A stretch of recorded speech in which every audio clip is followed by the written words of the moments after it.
নাহিদ রানার আগুনে বোলিংয়ে করাচিকে উড়িয়ে দিল জালমি। পাকিস্তান সুপার লিগে পিএসএলে দুর্দান্ত এক পারফরম্যান্সে ম্যাচ জিতেছে পেশোয়ার জালমি। বাংলাদেশি পেসার নাহিদ রানার বিধ্বংসী বোলিংয়ে করাচি কিংসকে বড় ব্যবধানে হারিয়েছে তারা। 247 রানের বিশাল লক্ষ্য তাড়া করতে নেমে মাত্র 87 রানেই গুটিয়ে যায় করাচি। ফলে 159 রানের বিশাল জয় পায় জালমি, যা পিএসএল ইতিহাসে রানের হিসাবে অন্যতম বড় জয়। অভিষেক ম্যাচে নিজেকে মেলে ধরতে না পারলেও দ্বিতীয় সুযোগে দারুণভাবে ঘুরে দাঁড়ান নাহিদ রানা। গতির ঝড় তুলে মাত্র 7 রানে 3 উইকেট শিকার করেন এই তরুণ পেসার। তার তোপে দিশাহারা হয়ে পড়ে করাচির ব্যাটিং লাইন আপ। তুলে নেন একটি মেডেন ওভারও। তার শিকারদের মধ্যে ছিলেন সাদ বেগ, খুশদিল শাহ এবং অ্যাডাম জাম্পা।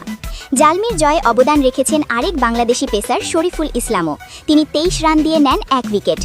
এর আগে টসে হেরে ব্যাটিংয়ে নেমে বড় সংগ্রহ গড়ে পেশোয়ার। কুশল মেন্ডিস ও বাবর আজমের দুর্দান্ত জুটিতে ভর করে 3 উইকেটে 246 রান তোলে তারা। দুজনে মিলে 97 বলে 191 রানের জুটি গড়েন। কুশল মেন্ডিস 52 বলে 14-4 ও 4 ছক্কায় 109 রানের ঝলমলে ইনিংস খেলেন। অন্যদিকে বাবর আজম 10-4 ও 2 ছক্কায় 51 বলে 87 রানে অপরাজিত থাকেন। শেষ দিকে আব্দুল সামাদ মাত্র 12 বলে 40 রান করে দলকে বড় সংগ্রহ এনে দেন। জবাবে ব্যাট করতে নেমে শুরু থেকেই চাপে পড়ে করাচি। নাহিদ রানার আগুনে বোলিংয়ের সঙ্গে ইফতিখার আহমেদ 9 রানে 3 উইকেট এবং সুফিয়ান মুকিমের 18 রানে 3 উইকেটে দারুণ বোলিংয়ে ভেঙে পড়ে তাদের ব্যাটিং লাইন আপ। করাচির হয়ে সর্বোচ্চ 25 রান করেন আজম খান।